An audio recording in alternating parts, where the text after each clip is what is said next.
When we return, a man who went from a very distinguished high school basketball coaching career at St. Ignatius to the world of novelists. Tim Reardon's well-received first book. Pam, I believe you called it fascinating. Fascinating. I had an advanced copy. Exactly. So when Pam Moore's already... Tim, that's 5 stars, Pam Moore. Your thoughts on the fascinating review of Pam? It means more coming from Pam probably than from you after you read it, Gary. All right. I'll take it. Okay. Oh. Well, maybe, Tim, next time to get on, you call Pam. See how far you get. No, I'm teasing. We'll have the great Tim Reardon. This novel is called Shadow Lessons. It deals in race relations. Very serious subject, and we'll deal with Mr. Reardon next. Okay, this is some story. Tim Reardon was the basketball coach, varsity coach at St. Ignatius, all right?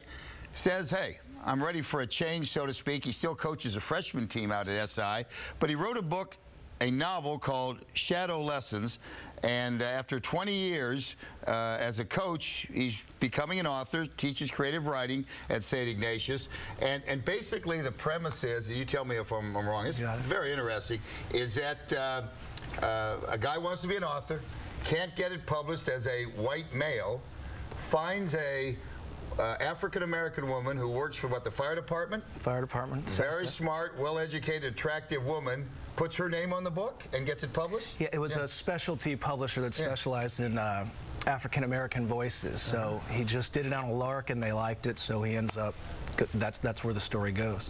Where does this come from, Tim? Do you have, I mean, a relationship with an African-American? No, you know what I'm saying, where somebody that you had met and used her as a model? I thought of women in the fire department at in San Francisco and how they take a lot of heat sometimes for, did they change the test so that they could pass it and these kind of things. So all those ideas of affirmative action were part of kind of what went into the idea.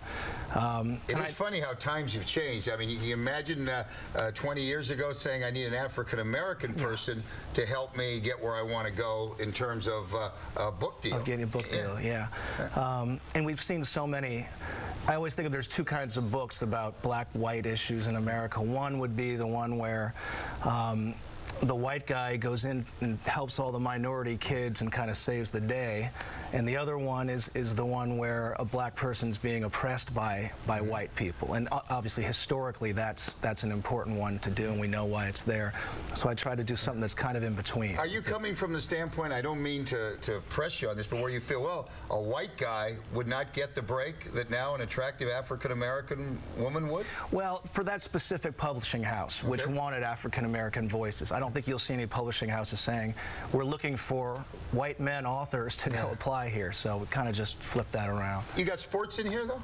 Lots of basketball for the beginning, Where did this interest come from?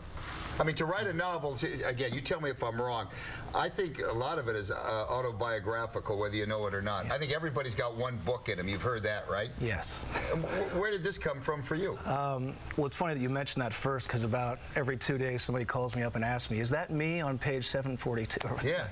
But, a few years back, some white guys pretended like they were black to get into the Boston Fire Department and got in and got caught, and I thought it was such a complex issue that it kind of made me think, well, how would that apply to the literary world? So just for fun, real quick, white guy reads this, he'll get what out of it?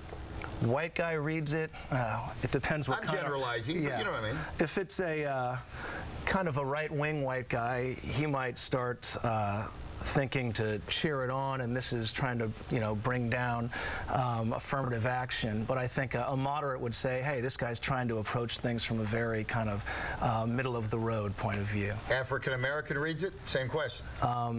It's funny, I had one of my former students call me up, and she went to Harvard, genius, and she said, I really love this book. I think it has great issues, but I sure hate that character who did that in the book. So. You think race relations are any better since you're dealing in this? Let's say since you were a kid?